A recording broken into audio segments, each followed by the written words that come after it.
I want to talk about an individual on the city council for Temecula, not far from where we're at actually.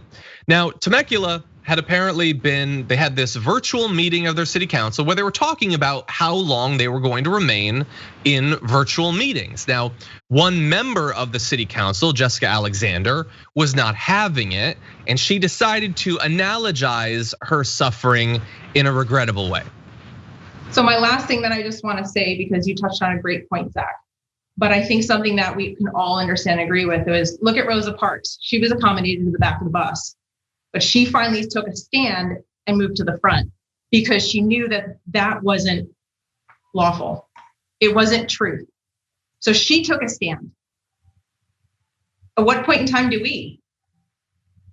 At what point in time do we? I'm getting to the point where I'm getting accommodated in my office.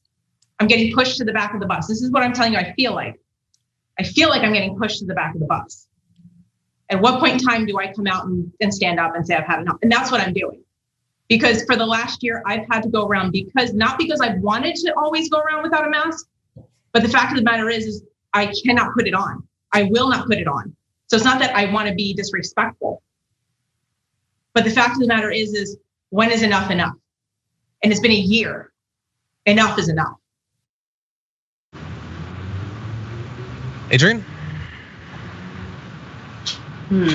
Well, you know what? It gets so tiring when people really minimize, devalue your oppression and like to think that inconvenience is on that same par, on that same platform. It's like you have no idea the suffering, the struggle of family, ancestors, Black people, no matter where they go or experience it, and to equate wearing a mask and again respecting social distancing and taking protocols to Rosa Parks and what she did. Get out of here.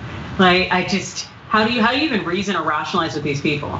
It's just, and the fact that they see it as on par, that's so mind-blowing. Yeah, and I mean the other council members, I don't think they knew exactly what they were supposed to say to that. They're just having a conversation about when they should go back to in-person meetings. I believe, I could be wrong, I apologize if I'm wrong. I believe that member of the city council was a Marine.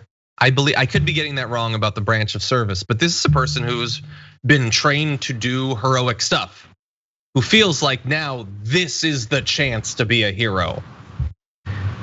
Like choosing to not wear a mask specifically to send the message that enough is enough. That's madness from a person that we should be able to expect far more from. Take your pick, because they were a Marine or because they're an elected official. Either of those should be enough. Yeah, 600,000 people have died. I went to Temecula to wine taste, and they have a robust kind of wine community, and so maybe she was drunk. I'm just like, that's the only excuse I can give you, because this is just absurd. That is you being very kind. That is best case scenario. I believe it's probably not. And like I'm not gonna play more video, but she said at one point there was no flu this year. That went away. COVID cured the flu. Like, no, but do you get it? We wore masks and it stopped the spread of disease. Like, do you get the point that you're making is not the actual point there?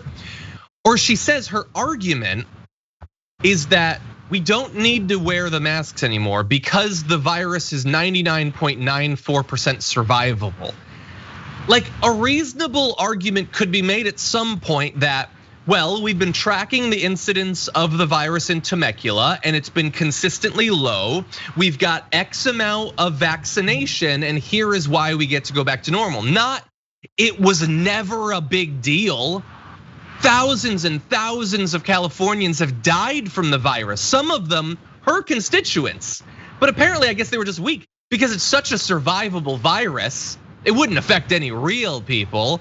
Like, even at a time when a case could be made, she's making the exact wrong case. And by the way, Temecula, notably, was recently rocked with another scandal. In June, the then mayor, James Stu Stewart, his nickname's Stu, resigned after he wrote an email that, quote, he didn't believe there's ever been a good person of color killed by a police officer.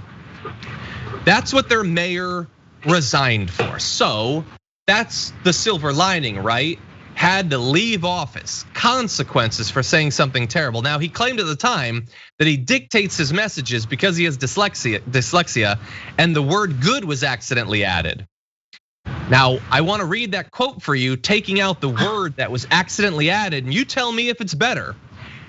Quote, he didn't believe there's ever been a person of color killed by a police officer. Nope, that doesn't make any sense. That's not any better. Your excuse sucks, but it doesn't suck that bad. Not for Temecula, because he ran for city council again and he won election in November after writing that email. Dude, anything.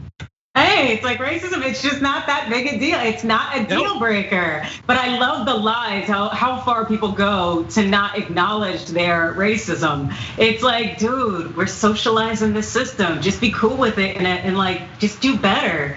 But that lie was just, woo, that was up there with Rosa Parks, okay?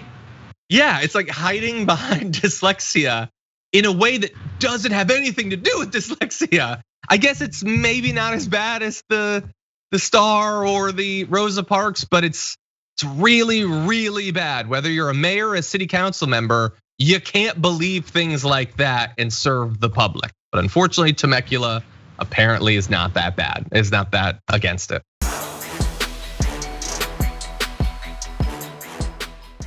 Check out the Damage Report podcast each day, wherever you get your podcasts, whether Pocket Casts or Stitcher or iTunes. You can join me as I give you the news and stories you want, with a range of co-hosts and interview guests jumping in on the fun each day. Again, that's the Damage Report, wherever you get your podcasts. And if you get them at iTunes, don't forget to rate and review. Sometimes I'll read them live on the show.